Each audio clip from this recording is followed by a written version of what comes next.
ఈ సిటీకి వచ్చినాక 10 సంవత్సరాలు సెక్యూరిటీ జాబ్ చేసిన. సెక్యూరిటీ ఎక్కడ చేశారు మీరు? సెక్యూరిటీ ఫస్ట్ నేనైతే యాపిల్ హాస్పిటల్ అని ఒకటి ఉండే, చిల్డ్రన్స్ హాస్పిటల్, అక్కడ చేసిన. తర్వాత డిమార్ట్లో చేసిన. తర్వాత జీవన్ హాస్పిటల్లో చేసిన, ఓజన్ హాస్పిటల్ చేసిన, కామినీలో చేసిన, సాయి కృష్ణ న్యూరో హాస్పిటల్ చేసిన. అంటే ఇవి కాంటాక్ట్స్ ఉంటాయి కదా మేడం, ఒక్కొక్క కాంటాక్ట్స్ అయిపోతా ఉంటే ఒక్కొక్క దగ్గర సెక్యూరిటీ కంపెనీ త్రూ ఇవన్నీ మారుతా ఉంటాయి అన్నమాట. ఒకే దగ్గర ఉండదు కదా మేడం, సెక్యూరిటీ కాంటాక్ట్ అయిపోతే వేరే కాడ పంపిస్తూ ఉంటారు కదా. సో ఒక్కొక్క కంపెనీలో అట్లా చేసుకుంటా 12 ఏళ్ళు చేసిన. అంటే నాకు ఫస్ట్ శాలరీ ఎంత ఉండే 6,000 ఉండే స్టార్టింగ్ జాయిన్ అయినప్పుడు. 6,000 కా నుంచి 12,000 అయినాక చేసిన.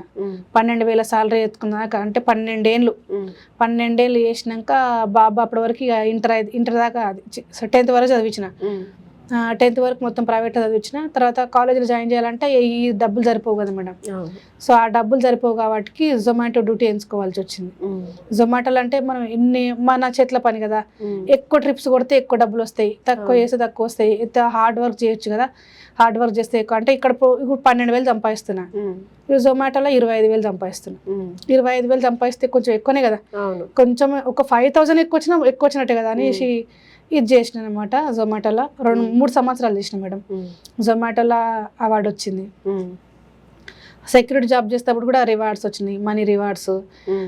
ఎక్స్ట్రా డ్యూటీలు కూడా చేసేది, డబ్బులు ఎక్కువ కావాలంటే ఓటీలు చేసేది. ఈ జొమాటోలో కూడా ఎక్కువ హార్డ్ వర్క్ చేసేది అనమాట. ఎట్లా అంటే పొద్దుగాల వచ్చినామంటే మళ్ళీ నైట్ వెళ్ళేది ఇంటికి 11 o'clockకి. బాక్స్ పెట్టుకొని వచ్చేదాన్ని. మాకు లేడీ ఐడి కాబట్టి చిన్న చిన్న బుకింగ్స్ ఇచ్చేది.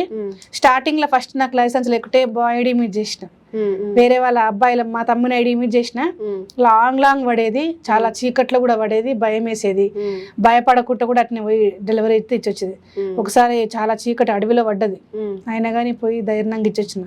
ఇంకొకసారి పడితే భయం వేసింది, ఎందుకంటే అక్కడ మరీ రూట్ కూడా లేకుండా అనమాట, వెళ్ళడానికి రూట్ కూడా లేకుండా. గూగుల్ మ్యాప్ తప్పు చూపించిందో ఏమో తెలియదు కానీ మళ్ళీ సేమ్ పోయిన రూట్లోనే రిటర్న్ బయటకు వచ్చేసి క్యాన్సిల్ చేసుకొని ఇంటికి వెళ్ళిపోయినా. సో అప్పటి నుంచి ఇక భయం వేసింది. బాయ్ ఐడి తీసేసుకొని నేను మళ్ళీ కొత్తగా లైసెన్స్ చేయించుకొని నా ఐడి ఓపెన్ చేసుకున్నా. నా ఐడి ఓపెన్ చేసి ఇక మొత్తం ఎల్బీ నగర్ జోన్ పెట్టుకున్నా. నియర్ బై పడుతుంది. లేడీ అయితే మీకు తక్కువ చిన్న బుకింగ్స్ చేస్తారమ్మా, నియర్ బైలు అన్నారు. నియర్ బై బాగానే చేసేదాన్ని. రోజుకు 25-30 ఆర్డర్లు చేసేది. అట్లా అంటే ఎక్కువ ట్రిప్స్ కొడితే ఎల్బీ ఒక్కొక్క జోన్కి ఇట్లా ఒక టీం ఉంటుంది అనమాట, 2,000 మంది టీమ్స్ అట్లా. అట్లా నా ఐడి మీద చిన్న దగ్గర బుకింగ్ వేసేది కాబట్టి ఎక్కువ రేట్స్ కొట్టేది కాబట్టి నేను ఫస్ట్ ర్యాంక్లో ఉండేది. అంటే జొమాటో చేసేటప్పుడు కొత్తగా ఫస్ట్ నేనే ఉంటుండే. ఒక ఆమె ఉంటుండే మేడం, ఇంటర్వ్యూలో చూసిన ఆమె హైటెక్ సిటీ సైడ్ ఏమో కొన్ని రోజులు చేసి మానేసింది. కానీ తర్వాత హైదరాబాద్ మొత్తానికి ఎల్బీ నగర్ జోన్కి నేనే లేడీ రైడర్ని. సో అక్కడ ఎక్కువ ట్రిప్స్ కొట్టేది కదా, నేను ఆ ఎల్బీ నగర్ జోన్కి ఫస్ట్ ర్యాంక్లో ఉండేది. నన్ను అంటే స్టార్టింగ్లో వచ్చిన కొత్తల రెస్టారెంట్ల కాడ నన్ను చూసి నవ్వేవాళ్ళు మేడం. ఉంటారు కదా డెలివరీ బాయ్స్, నవ్వేవాళ్ళు.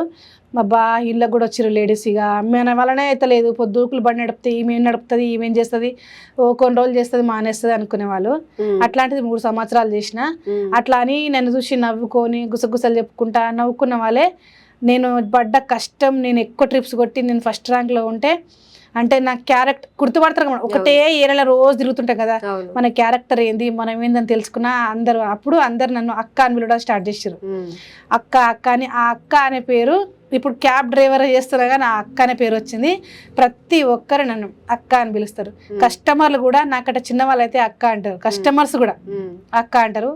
నాకైతే మస్తు అనిపిస్తుంది, నాకు అక్క అనే పేరు వచ్చిందని చాలా హ్యాపీ అనిపిస్తుంది. ప్రతి ఒక్కరు కామెంట్లలో కూడా అందరు అక్క అని పిలుస్తారు. అధికారులు మీ సమస్యలు పట్టించుకోవట్లేదా? నెలల తరబడి మిమ్మల్ని ఇబ్బంది పెడుతున్నారా? మీ సమస్యకు ఎవరు స్పందించట్లేదా? సమస్య ఏదైనా ఎక్కడి నుంచైనా వెంటనే క్యూన్యూస్ కాల్ చేయండి. మీ తరఫున మేం బాధ్యత తీసుకుంటాం. కాల్ చేయాల్సిన ఫోన్ నెంబర్ 8499019921. పబ్లిక్ వాయిస్, సామాన్యుడి ప్రశ్నాస్త్రం. ప్రతి గురువారం ఉదయం 10 గంటలకు మీ క్యూన్యూస్ హెచ్డీలో నవంబర్ 6 నుంచి ప్రారంభం.